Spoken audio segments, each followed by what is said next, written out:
फ्रिक्शनचा problem आहे. A body of weight 300 newton is lying on rough horizontal plane. Rough horizontal plane दिलाय, horizontal plane, आणि त्याच्यावर body place केली आणि त्या बॉडीचं वेट किती आहे म्हणले 300 न्यूटन. आता बॉडीचं वेट आपण कुठं दाखवतो, कोणती पण बॉडी असेल तर वेट व्हर्टिकली डाऊनवर्ड वेट दाखवलं 300 न्यूटन. पुढे काय म्हणलंय, lying on horizontal plane having coefficient of friction is 0.3. Coefficient of friction म्हणजे म्यूची व्हॅल्यू दिली आपल्याला 0.3. पुढे काय म्हणले, find the magnitude of the force which can move the body while acting at an angle of 25 degree with the horizontal. म्हणजे असा force आपल्याला काढायचा आहे की तो फोर्स ही बॉडी मूव्ह करेल पुढे, पण तो फोर्स कसा आहे हॉरिझॉन्टलला 25 डिग्री इन्क्लाइन आहे. समजा हे आहे हॉरिझॉन्टल, त्याला 25 डिग्री इन्क्लाइन असा फोर्स आपण या बॉडीवर अप्लाय केला तर हा फोर्स या बॉडीला मूव्ह करू शकतो ना पुढे. मग तो फोर्स आपल्याला काढायचा, पी ची व्हॅल्यू काढायची. फक्त तो पी कसा आहे हॉरिझॉन्टलला 25 डिग्री इन्क्लाइन आहे, तसं लिहिलं इथं. Find the magnitude of the force which can move the body while acting at an angle of 25 degree with the horizontal. असं प्रॉब्लेम वाचून पहिल्यांदा डायग्राम काढता आली तरच प्रॉब्लेम सॉल्व्ह आहे. म्यूची व्हॅल्यू फक्त आपल्याला दिली, हा प्रॉब्लेम वाचून डायग्राम पहिल्यांदा काढायची आणि फाइंड काय करायचंय, पी ची व्हॅल्यू फाइंड करायची, हा फोर्स फाइंड करायचा बॉडीवर ऍक्ट झालेला, जो बॉडीला पुढे मूव्ह करणार आहे. आता फ्रिक्शन मध्ये मोशन जिकडे होते, फ्रिक्शन ची डायरेक्शन कुठं असते, मोशनच्या अपोजिट. मोशन इकडे होणार आहे म्हणजे फ्रिक्शन कुठं असणार, त्याच्या अपोजिट डायरेक्शनला. फ्रिक्शन इथं दाखवायचं, डायरेक्शन मोशनच्या अपोजिट. फ्रिक्शन फोर्स आपण कशाने दाखवतो, कॅपिटल एफ. आता वेट खाली सरफेसवर ऍक्ट होते म्हणजे व्हर्टिकली डाऊनवर्ड वेट खाली ऍक्ट होते, म्हणजेच वेट कुणावर ऍक्ट होणार आहे, सरफेसवर. त्यामुळे सरफेस करून पण एक ब्लॉकवर रिएक्शन अप्लाय होणार आहे. ती रिएक्शन इथं असते की आपण पुढे इकडे ट्रान्सफर करू शकतो वर. मग मी ती इकडे दाखवतो आणि ती कशी असते सरफेसला परपेंडिक्युलर म्हणून. त्या रिएक्शनला काय म्हणूया, आर म्हणूया, कॅपिटल आर. झालं, एवढं डायग्राम मध्ये करून घ्यायचं, सगळे फोर्सेस दाखवून घ्यायचे. हा पी फक्त आपल्याला माहित होता आधी आणि डब्ल्यू, पण मोशन तिकडे होणार आहे त्याच्या अपोजिट फ्रिक्शन फोर्स दाखवायचा आणि वेट खाली ऍक्ट होतंय तर सरफेसला परपेंडिक्युलर बरोबर एक रिएक्शन दाखवायची. झाले, डायग्राम काढून झाली. आता इक्विलिब्रियमच्या कंडिशन अप्लाय करायची. पहिल्यांदा काय करूया, आता इक्विलिब्रियमच्या कंडिशन अप्लाय करायसाठी सगळे फोर्स हॉरिझॉन्टल आणि व्हर्टिकल आहेत का बघून घ्यायचे. आहेत का सगळे, बघा. व्हर्टिकल जर घेतलं तर डब्ल्यू व्हर्टिकली डाऊनवर्ड आहे, आर व्हर्टिकली अपवर्ड आहे. हॉरिझॉन्टलला बघितलं तर एफ हॉरिझॉन्टल आहे, पण हा पी हॉरिझॉन्टल नाही ना, तो इन्क्लाइन आहे. मग त्याचे कंपोनंट तो रिझॉल्व्ह केला पाहिजे. तो रिझॉल्व्ह कसा करणार,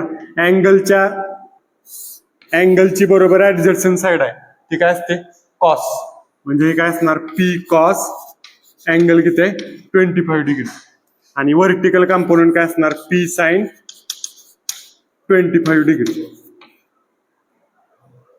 असे हा इन्क्लाइन फोर्स आहे तो रिझॉल्व्ह करून घेतला. आता इक्विलिब्रियमच्या कंडिशन अप्लाय करू. पहिल्यांदा काय करूया, summation F X equal to 0 घेऊ. Summation F X is equal to 0. Friction मध्ये दोन इक्विलिब्रियमच्या कंडिशन आपण वापरू शकतो, summation F X equal to 0 आणि summation F Y equal to 0. मोमेंटचा इथे काय संबंध. Summation F X equal to 0 केलं. आता हॉरिझॉन्टल सगळे फोर्स घ्यायचे, इकडे जाणारे मायनस, इकडे जाणारे प्लस. सांगा आता, plus P cos 25, P cos 25 degree पुढं, आणि एफ कसा आहे minus, minus F is equal to 0. मग एफ इक्वल टू काय येणार, हे इकडे गेलं की मायनस होईल, दोन्हीकडचं मायनस कॅन्सल होईल, आणि कॉस 25 ची व्हॅल्यू किती आहे ती सांगा, कॉस 25, आणि त्याला इंटू पी येणार 0.9063 पी. ओके, याला इक्वेशन नंबर 1 म्हणूया. एफ ची व्हॅल्यू आली, पीच्या फॉर्ममध्ये आली. समेशन एफ एक्स मधून आपल्याला एवढं मिळालं. आता काय करूया, summation F Y equal to 0 घेऊया. Summation F Y is equal to 0. ते केल्यावर काय होईल, व्हर्टिकली अपवर्ड आहेत ते प्लस आणि डाऊनवर्ड आहेत ते मायनस. आता वर जाणारे प्लस घ्यायचे, plus R plus P sine 25 plus R plus P sine 25 degree आणि -300 इज इक्वल टू 0. आता आर प्लस साइन 25 ची व्हॅल्यू किती येते सांग. Sine 25 0.4226 p -300 is equal to 0. आता याला मी इक्वेशन नंबर 2 असं म्हणतो. आता दोन्ही इक्वेशन घ्यायच्यात आपल्याला. हे एक इक्वेशन निघाले, यात पण 2 अननोन आहेत. हे इक्वेशन निघाले, त्यात पण 2 अननोन आहेत आणि दोन्ही मध्ये वेगवेगळे अननोन आहेत. त्यामुळे दोन्ही इक्वेशन सॉल्व्ह पण करू शकत नाही आपण, बरोबर, प्लस मायनस करून. मग आता काहीतरी पुट करायला लागेल इकडे तिकडे आपल्याला. आता एफ म्हणजे काय असते फ्रिक्शन मध्ये, एफ इज इक्वल टू काय असतं, mu into R. F is equal to असतं म्यू इंटू आर. म्यू म्हणजे कोएफिशियंट ऑफ फ्रिक्शन, आर म्हणजे normal reaction. Mu into R असते फ्रिक्शन फोर्स. आता फ्रिक्शन फोर्स एफच्या जागेवर ही व्हॅल्यू टाकतो मी.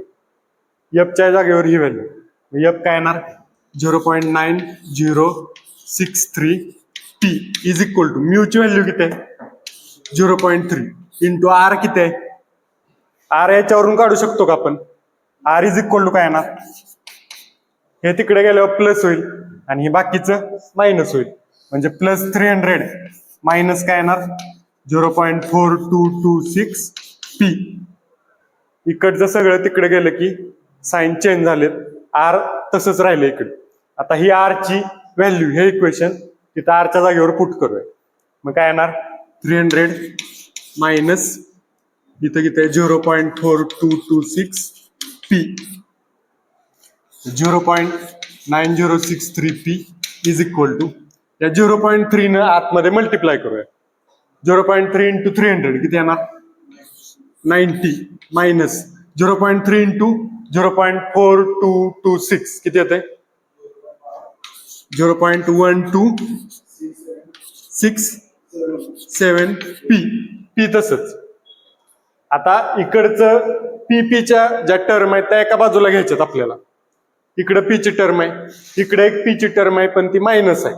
इकडे घेतली काय होईल प्लस. म्हणजे काय येणार 0.9063 पी आणि इकडचं इकडे आले की प्लस होईल 0.1267 पी इज इक्वल टू 90. आता हे दोन्ही ऍडिशन केल्यावर किती येते सांग 1.0308 P is equal to 90. P is equal to काय 90 डिवायडेड बाय हे 1.0308 म्हणजे पी इक्वल टू किती येते हे डिवाइड करा 87.118 न्यूटन. एवढा फोर्स 25 डिग्री जर अँगल असेल हॉरिझॉन्टल बरोबर तर 87.118 एवढा फोर्स अप्लाय करायला लागेल या बॉडीवर.